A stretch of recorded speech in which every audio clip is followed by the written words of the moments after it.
Shalom bien-aimés, dans le Seigneur c'est l'apôtre Mwamba, nous vous saluons dans les noms glorieux de notre Seigneur Jésus-Christ. Bien-aimés, dans ce mois de septembre que nous sommes en train de prier, je viens pour m'accorder à tout un chacun de vous, celui qui va suivre cette vidéo, pour que nous puissions prier. C'est ce que les Écritures nous demandent. Jésus dit, si des personnes s'accordent à son nom pour demander quelque chose, le Père va leur donner cela. Et il confirme encore dans le même chapitre de Matthieu, chapitre 18, verset 18 au 22, que tout ce que vous allez lier sur la terre sera lié dans le ciel. La fois passée, nous avons pu prier une prière spéciale qui est la prière de la repentance. Aujourd'hui, je voulais que nous puissions faire une prière qui est spéciale, une prière que tout un chacun de nous a besoin. C'est la prière de la délivrance. Avant d'aller dans cette prière ou de vous conduire à faire cette prière, je voulais nous poser une question que beaucoup de gens se posent. Beaucoup de gens répondent comme il faut, d'autres gens ne répondent pas comme il faut. La question est celle-ci.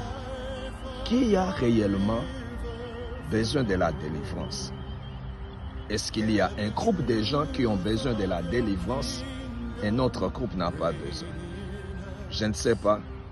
Quelle est ta réponse? Tu peux me répondre même sur notre page de Facebook. Mais la réponse que je peux vous donner, celui qui a besoin de la délivrance, c'est tout le monde. Tout le monde a besoin de la délivrance. Que tu sois enfant de Dieu tout court, que tu sois un serviteur de l'Éternel. Même celui-même qui a l'habitude d'être utilisé par Dieu pour délivrer plusieurs.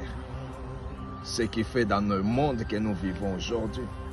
N'est-ce pas, tu as déjà vu un prophète puissant en parole et dans la puissance, chasser les démons, assister d'autres gens à être délivrés.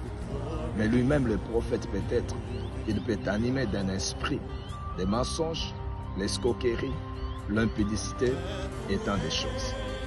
En parlant de cela, je vois l'apôtre Paul, un homme qui a écrit plus que la moitié du Nouveau Testament. Un homme qui n'a pas marché avec Jésus comme Pierre et Jean.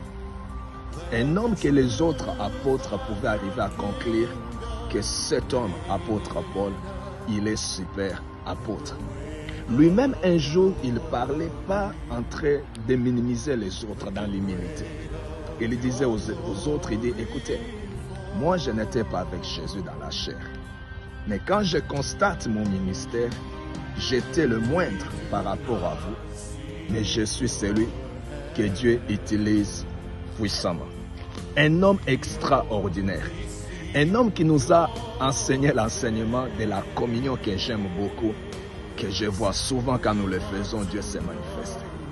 Dans le livre de Romains chapitre 7, l'apôtre Paul nous apprend une leçon qui a changé ma vie. En tant que l'apôtre, il vient, il dit ceci. Ma volonté à moi est de faire du bien. Ma volonté à moi, ce n'est pas de faire le mal. Le bien que je veux faire, je n'arrive pas à réaliser ça. Mais le mal que j'évite à faire, c'est ce que je fais. Quelqu'un me demandera, le mal, c'est quoi l'apôtre? Le mal, c'est le mal. Tout ce qui est mal, mensonge, mentir, pauvreté, divorce, toutes ces choses font partir du mal. Paul dit, le mal que j'évite à faire, c'est ce que j'ai fait.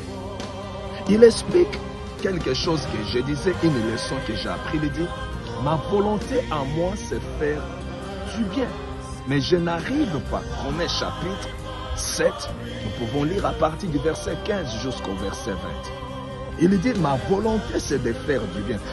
C'est ce que le Saint-Esprit m'a aidé à réaliser. Que notre volonté, des fois, vous avez déjà entendu, des fois, le parent nous disant, non, tu n'as pas la volonté d'étudier, tu n'as pas la volonté de faire du mal. Mais le Saint-Esprit m'a aidé à réaliser que notre volonté ne suffit pas à réaliser de bonnes choses. C'est ce que Paul nous montre. Paul dit, et l'Éternel, j'ai la volonté, mais je n'ai pas le pouvoir de faire du bien. Le pouvoir, c'est-à-dire nous avons besoin du pouvoir. Et cet pouvoir, pour réaliser ton désir, réaliser ta volonté que tu as, c'est la délivrance. Tant qu'un homme et une femme n'est pas délivré, il sera toujours lié, malgré il a de bons rêves, il a de bonnes choses à réaliser, malgré Dieu a mis de bonnes choses au-dedans de lui. À cause du lien, à cause de l'ennemi, cet homme ne peut pas réaliser cela. C'est pour cela que je disais tout au début, tout le monde, il y a des choses que le prophète est plus fort, mais il y a d'autres choses qui lient le prophète. Tu ne peux pas embellir cela, tu ne peux pas dire que non, je n'ai pas besoin de la délivrance. Mais tu peux fournir l'effort de chercher la délivrance. Aujourd'hui, je voulais seulement que nous puissions prier. J'étais en train de checker dans la parole de l'Éternel, dans le modèle, j'appelle cela modèle de la prière de notre Père. Ce sont des étapes que Jésus pouvait montrer aux disciples et à tous ceux qui devaient venir comme nous. Il dit, vous devez prier ainsi, prier ainsi. C'est les étapes de la prière.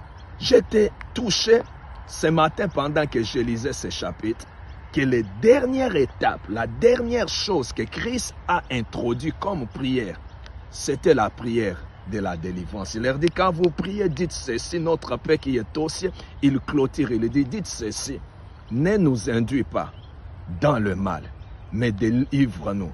Ne nous induis pas plutôt en tentation, mais délivre-nous du mal.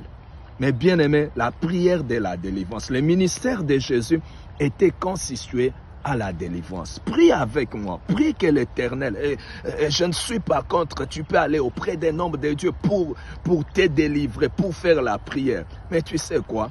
Tu peux aussi rester dans ta closette. Priez non-stop, priez jusqu'à ce que cette chose qui t'empêche à devenir